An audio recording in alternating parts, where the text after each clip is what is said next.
The jury in the highly publicized assault case heard from the defendant and his alleged victim. Austin Sheffield repeatedly punched LaDejanae Lee after she struck him in a deep Ellum parking lot in 2019. The confrontation was recorded on a cell phone. In addition, police body cameras recorded officers questioning Sheffield, Lee, and nearby witnesses. Fox 4 Sean Rabb at Frank Crowley Courts with today's testimony. Sean, good evening. Good evening to you, Clarice. Testimony that told us a lot about what happened that night in March 2019 and what police officers thought about both Austin Sheffield and LaDejanae Lee. Thought they were intoxicated. And based on Austin Sheffield's 911 call, police who arrived on the scene at first thought Lee was the aggressor.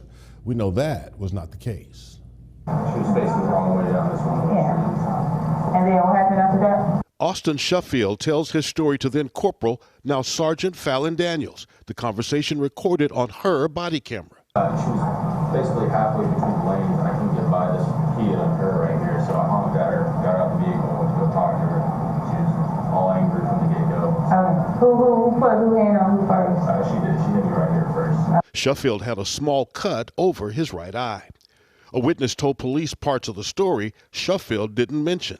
And I guess he confronted her for driving the wrong way, so she pulled in here. And then he gets out of the truck, he goes over there and takes a picture of her license plate number and everything. And she just told me, you come near me, I'm gonna make you. That witness story in sync with others who showed their cell phone video to police. LaDejanae Lee also told her story to on-scene officers, agreeing she parked on the wrong side of the street to drop off a friend, and she was going to park when Sheffield blocked her car, so she drove over the curb to the parking lot. So he came over here. When he came over here, he tried to take a picture of my license plate. I'm like, move away from my car, because if I feel like you're finna touch me, I'm gonna make you. And so he said something, and then he threw my phone out of my hand. And when he threw my phone out of my hand, like I kind of shoved at him. And when I shoved at him, he just started going headshots in my head. LaDejanae Lee consistent in recounting what happened and how she hurt that night. Yeah, my head is like really hurting now. Good one. Really hurting, really bad.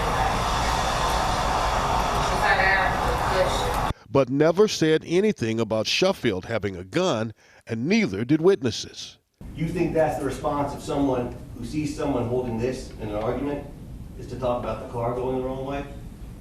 If he didn't see it. Okay. That gun was seen in a second cell phone video of the attack, later posted to social media. That same weapon in court Wednesday. But that late night in March 2019, police didn't know about the gun. And it seems to on-scene officers it wasn't a serious situation. Initially, no one was arrested.